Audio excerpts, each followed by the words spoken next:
America's founding is invalid, the Constitution is outdated, socialism is more fair than free market capitalism, and government is the solution to all our problems.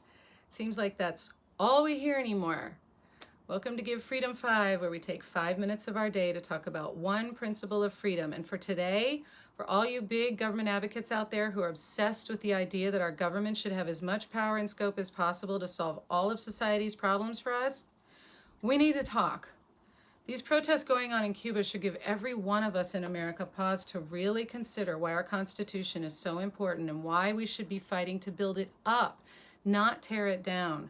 And why our civil liberties are so important and how much abundance we actually enjoy compared to socialist and communist countries. In the past few weeks, we've really seen the stark contrast between freedom and oppression in action.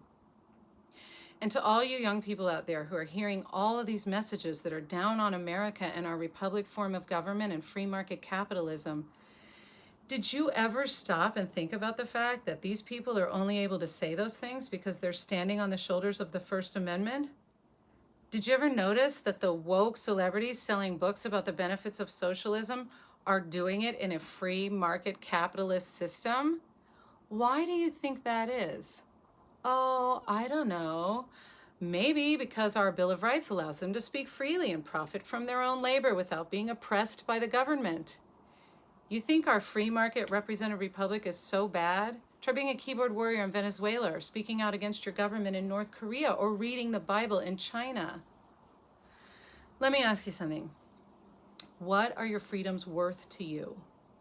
And do you really know what your life would be like without them?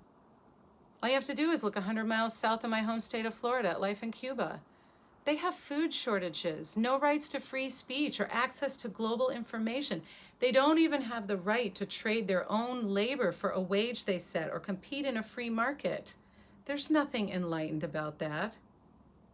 Do you see any big government socialism advocate moving to Cuba or Venezuela or trying to sneak into North Korea? Or people from free countries risking lives on rafts and pieces of wood just to get to the shores of Cuba? No, you don't. And why not?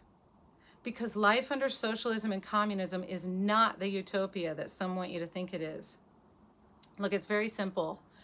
Do you really want the government rationing out a monthly food allotment or a monthly allowance for your family and telling you that's good enough for you? Do you want more mass-scale censorship where only government-approved ideas are allowed to be part of the public discourse and where the media and private companies collude to echo government talking points and shut down all dissent? Do you really want the government telling you who you can associate with and when and where? These are the tenets of communism. And where's the diversity and inclusion in that? Oh, right. There isn't any. These are the most basic equal rights, you guys. Even rights like the Sixth Amendment about fair trials, which includes the right to know who your accusers are and what the charges are against you. Do you realize there are places in this world today where people are ripped from their homes, away from their families, and thrown into jail without hearing why or what they were arrested for, and without even knowing how long they'll be there? I'm alarmed at the numbers of people, everyday, hard-working people who seem to be genuinely okay with giving our federal government more and more and more power over their everyday lives. Good people who seem to be fine with giving up their civil rights one by one just because some government bureaucrat says so. The Declaration of Independence is rooted in the idea that every person is an individual born with dignity and rights. You know the thing. And anytime you have individuals, especially 340 million of them, you're going to have true diversity. Diversity of thought, of ideas, of expression, of talent, and yes, of outcomes. We can't be free individuals and be all the same. It doesn't work like that. You're also free, by the way, to be compassionate and help others less fortunate. Go ahead. You're free to pay more taxes if you want. Be a vegan, give away all your stuff, and live in a commune.